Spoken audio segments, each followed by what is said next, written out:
नारायण, जैसा कि हम लोग महाराष्ट्र में हैं और महाराष्ट्र में हम आए हुए हैं और परम पूज्य संत श्री आसाराम बापू जी बीमार क्यों हैं और क्यों बीमार हैं और अस्वस्थ क्यों हैं, इसके विषय में हम जानना चाहेंगे सनातन संस्कृति रक्षा दल राष्ट्रीय अध्यक्ष जी से कि राष्ट्रीय अध्यक्ष जी आप बताएं कि बापू बीमार हैं तो क्यों बीमार हैं और अस्वस्थ होने का कारण क्या है। बोलिए श्री सद्गुरुदेव भगवान की जय। बापू जी का श्री विग्रह है, फोटो है, प्रणाम है। बापू जी प्रसन्न मुद्रा में है। लेकिन आपका प्रश्न है कि बापू जी बीमार क्यों हैं। देखिए, बापू जी पहली बात तो बापू जी ब्रह्मज्ञानी संत हैं। अब ब्रह्मज्ञानी संत तो है ही है, लेकिन बापू जी की योगिक जो व्यवस्था है, दिनचर्या है, रहने का, करने का, और जो बापूजी के मतलब आभा है, गुरु मंत्र है, उसके वजह से बापूजी का स्वस्थ होने का कोई समस्या आनी नहीं चाहिए। बापूजी के दृष्टि से करोड़ों लोग मतलब स्वस्थ हो गए, हाँ, सारी चीजें। और स्वस्थ होने का कोई ऐसा नहीं कि मतलब कोई जादू है, जादू नहीं, दिनचर्या होती है।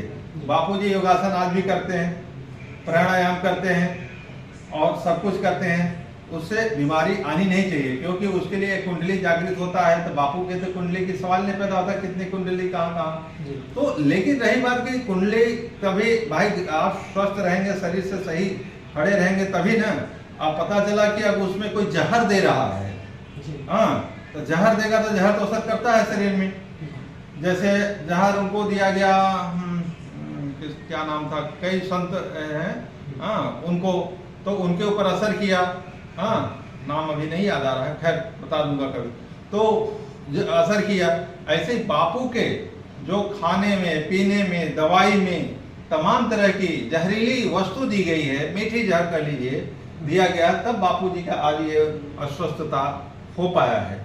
तो इस बात पे देखिए, सबसे बड़ी बात यह है कि यह बीमारी है, यह बीमारी है, यह बीमारी आई क्यों, इस पे ज्यादा हम लोगों को मतलब ध्यान देना चाहिए। बीमारी आए ही ना, आनी ही नहीं चाहिए। तो बापू जी का अस्वस्थ होने का कारण है कि मतलब जहरीला भोजन पानी देना, अस्वस्थ करने का, ये मैनेजमेंट का भी मतलब इसमें हाथ है और सरकार का भी हाथ है, और जो भी व्यवस्थापक हैं बापू के साथ रहने वाले, खाने खिलाने वाले, उनका हाथ है। इसलिए बापू जी अस्वस्थ हुए। एक प्रश्न और है इसी के साथ, जब आप कह रहे हैं यम्स में बापू जी अभी 27 जुलाई को यम्स में गए थे। यम्स की जो आरोग्यम से आए, आरोग्यम के बाद उन्होंने यम्स में गए। यम्स की जो वहाँ के डॉक्टर्स ने जो रिपोर्ट निकाला, उसमें आयुर्वेदिक की दवा ज़्यादा दी गई, एस्टेरॉइड ज़्यादा निकली और बापू जी के पार्ट्स जो है कम काम कर रहे हैं, ऐसा मतलब यम्स वालों ने रिपोर्ट निकाला है कि आयुर्वेदिक दवा बापू के पास साइड इफेक्ट बहुत तगड़ी की है। इसकी जो मैनेजमेंट टीम है, जैसे जो आरोग्यम गए, आरोग्यम अपने डॉक्टर भोला जी का है और नीता वैद्य जी के बराबर जो है देख रेख में है। तो ये आयुर्वेद की जो मतलब जानकारी नहीं है या जानबूझकर ऐसा किया जा रहा है। बापू नीता वैद्य तो मान लीजिए उनका ही मतलब, वो जब बापू जी उनके ऊपर विश्वास किए तो नीता वैद्य ने ही विश्वासघात किया था उनके साथ, गुरु जी के साथ में, कि मतलब गलत दवाई। आप भी कह रहे थे, कोई गुरु भाई कह रहा था कि वो जो है एलोपैथिक दवाई खुद नहीं खाती, हाँ, लेकिन बापू जी को मतलब खिलाती है नीता वैद्य, तो गलत किया ना आखिर। हाँ, जैसा कि जोधपुर में मुझसे कई गुरु भाई उसकी क्लास वैसा बोले, उन्होंने फोन करके बोला कि नीता कहीं भी हो उसका क्लास लिया जाए। वो तो खुद तो अपना खाती है अंग्रेजी दवा, और बापू पर जो है मतलब जो है आयुर्वेद, इसका आयुर्वेद का जो है अपने हाथ से बनाकर जो दवा प्रयोग कर रही है, उससे जो अल्सर बापू जी को जो खून का प्रॉब्लम था वो इनकी दवा से, नीता वैद्य की दवा से हुआ था।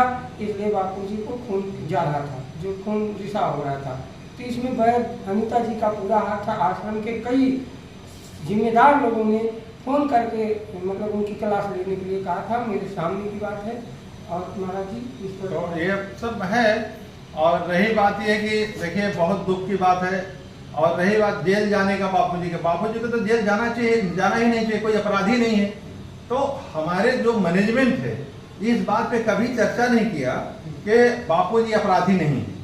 कभी जो है लीगल टीम ये नहीं कहा कि बापू जी अपराधी नहीं है। एक छोटी मोटी कागज, जैसे शुरू में जब बापूजी जाने वाले थे तो जब मीडिया प्रचार कर रही थी, अब उसमें मैनेजमेंट हमारा क्या कर रहा है, बहुत ध्यान देने वाली चीज है। वो कह रहा है लड़की बालिग है कि नाबालिग है, बालिग है कि नाबालिग है। हाँ, मान लीजिए मीडिया वाले कह रहे हैं कि नाबालिग है और मैनेजमेंट कह रहा है कि बालिग है। मतलब तुम बालिग है, बालिग है नहीं, मतलब तुम खुद ही अपने से मतलब गलत स्वीकार कर रहे हो, गलती स्वीकार कर रहे हो कि बापूजी बालिग, अरे बालिग है कि नाबालिग है इसमें जाना ही नहीं चाहिए। हम कहते हैं बापूजी ने जब कोई अपराधी नहीं किया, छुआ तक नहीं उसको, क्यों? नहीं, इसका कारण भी है ना कि बापूजी जब उसको छुआ ही नहीं, बापूजी से उससे उस दिन संपर्क ही नहीं हुआ है। लेकिन आप कह रहे हो वहीं की बात है, जो लीगल टीम वर्तमान लगी हुई है, आप कह रहे हो कि ऐसा कुछ नहीं है, लेकिन बापूजी उस दिन मंगनी में थे।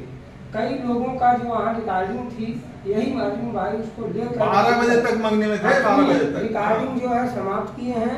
और एफिडेविट में यही अर्जुन लीगल टीम हमारी कोर्ट में ये साबित कर रही है, और अर्जुन भाई अपने मुख से खुद 20 पॉइंट पर जब राहुल जोशी से चर्चा हो रही थी, मैं इस लाइव को सुन रहा था, उसमें खुद बोले कि ये हमारे वकील ने बताया था कि आप एफिडेविट बनवा लो कि बापूजी कुटिया में 9:30 बजे आ गए, जबकि बापूजी मंगनी में थे।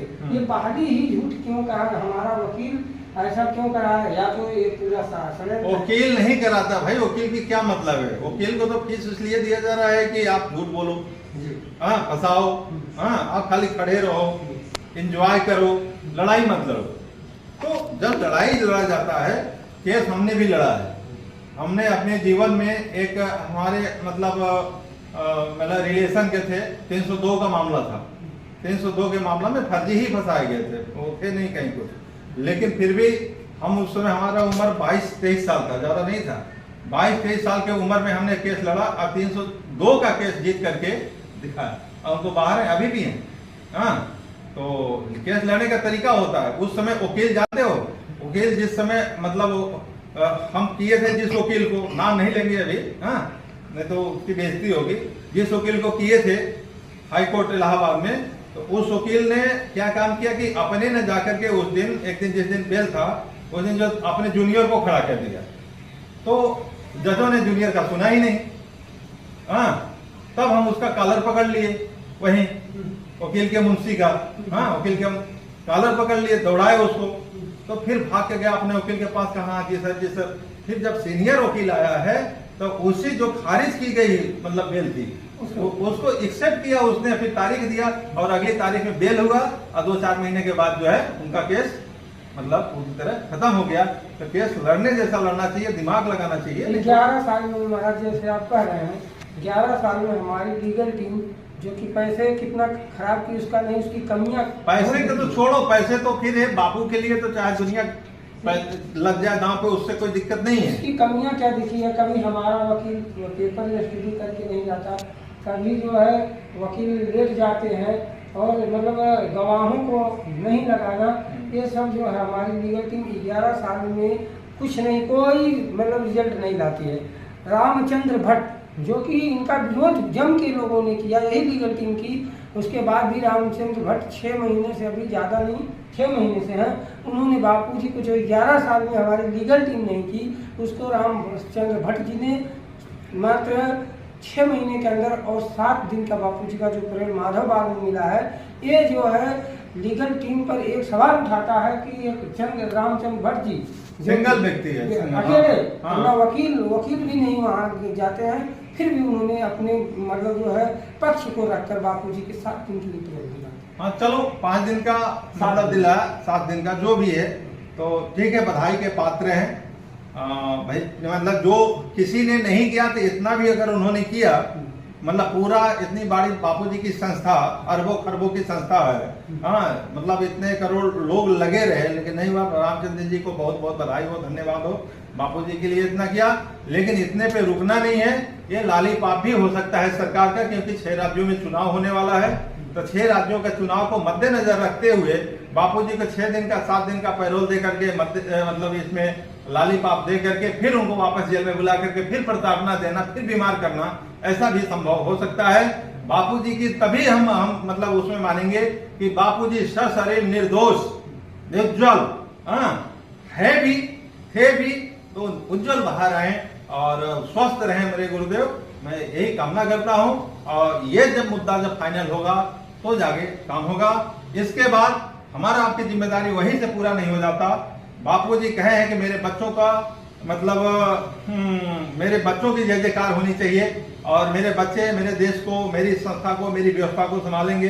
तो बापूजी के जितनी सेवाएं हैं, कार्य हैं, उसको दिन दूनी रात चौगुनी बढ़ाने का हमारा सभी का एक दायित्व बनता है कि पूरे विश्व तक बापूजी के जय जयकार कराने में हम लोग उसको मतलब सहयोगी बने और अपना कार्य करें, सेवा करें। अच्छा, और एक बात है कि अभी जैसे कि लीगल टीम सब लोग कर रहे हैं, तो लीगल टीम नहीं, मैं एक और जिम्मेदारी पूर्वक से यहाँ से बोल रहा हूँ कि बापूजी माधव बाग में जा रहे हैं। वहाँ के जो कोर्ट ने फैसला दिया है कि बापूजी के अगर भक्त वहाँ ज़्यादा जाते हैं तो उस मतलब ये कैंसिल भी कर सकते हैं। तो साधक पहली बार तो जाए नहीं, और एकदम ये और आश्रम जो ये बार बार वहाँ का मतलब जिक्र कर रहा है, मैं तो निवेदन करूंगा कि आप लोग जिक्र ये केवल फालतू घबराने मतलब ये सब बचकानी बातें हैं। साधक कौन सा ऐसा, बापूजी जब आते थे पंडाल में कई लाख 10-10 लाख लोग एक जगह खड़े होते थे, रहते थे। कोई मतलब एक सुई गिरे तो मतलब इतने बापू के साधक सावधान रहते हैं, इतने सावधान रहते हैं अपने गुरु के लिए। हाँ, तो जब जो है 10 लाख 20 लाख 50 लाख करोड़ लोग अगर इकट्ठा होते हैं, आप बापू के मतलब एक शब्द से, दृष्टि मात्र से सब जो है सावधान हो जाते हैं और अपने अपने अटेंशन में रहते हैं। एक सुई गिरे तो सबको पता चलता है। अब बापू के इस स्थिति में कोई जाकर के भगदड़ करेगा? इतना कोई दिमाग खराब है किसी साधक का? ये फालतू फंड की बातें हैं। बापू के शिष्य कहीं भी कोई गलती नहीं करता है, लेकिन ये जबरदस्ती उनके ऊपर लांछन लगा करके अपने गुरुदेव के दर्शन से भी उनको दुर्लभ किया जा रहा है। ये गलत बात है। हम कहते हैं तुम अपनी सुकोटी में रखे हो। बापूजी कभी ऐसा हुआ कि बापूजी की गाड़ी पर कोई चढ़ गया हो? इतना दिन हुआ, बापूजी वैसे भी सिंगल भी चलते थे, कभी सत्संग में आते थे, इतने साधक पीछे से चलते थे, यहाँ तक कि गाड़ी के नीचे मतलब अगल बगल, लेकिन कभी आज तक किसी को खरोच नहीं लगा। गुरुदेव की इतनी महान मतलब करुणा है, कृपा है। अरे जब हेलीकॉप्टर गिरा तब तो किसी को खरोच नहीं लगा, वहां हजारों लाखों लोग गोधरा में रहे। अब बापूजी के जाने से, साधक के जाने से, साधक के रहने से मतलब लोगों को नुकसान हो रहा है। ये मतलब ये सरकारी षड्यंत्र है। और ये जो षड्यंत्रकारी हैं, चाहे अंदर हो बाहर हो, XYZ, ये इनका योजनाबद्ध तरीके से कार्य चलता है, और ऐसे योजनाबद्ध तरीके से कार्य करते हैं कि आपको पता भी नहीं चलेगा, आपका गला भी काट लेंगे। तो ये स्थिति है। तो इस बात को जरा समझने की जरूरत है। ये ठीक है, जो साधक हैं, भक्त हैं, अपने गुरुदेव के जो प्रेरणा पाए उस हिसाब से गुरुदेव का अपना जो है हाथ जोड़ के बंधन करें, पूजा करें, प्रणाम करें, और गुरुदेव के दीर्घायु होने का सब लोग ये संकल्प करें। ये जो है बस यही हम कर सकते हैं। बाकी गुरुदेव की कृपा से ही हम कुछ आगे बढ़ सकते हैं, कर सकते हैं। धन्यवाद। सनातन संघ के दल के राष्ट्रीय अध्यक्ष ओम गुरु चरणदास, और मेरा मोबाइल नंबर 96 51 93 93 44 63 98 28 55 26 पर डायरेक्ट संपर्क कर सकते हैं। धन्यवाद। नारायण।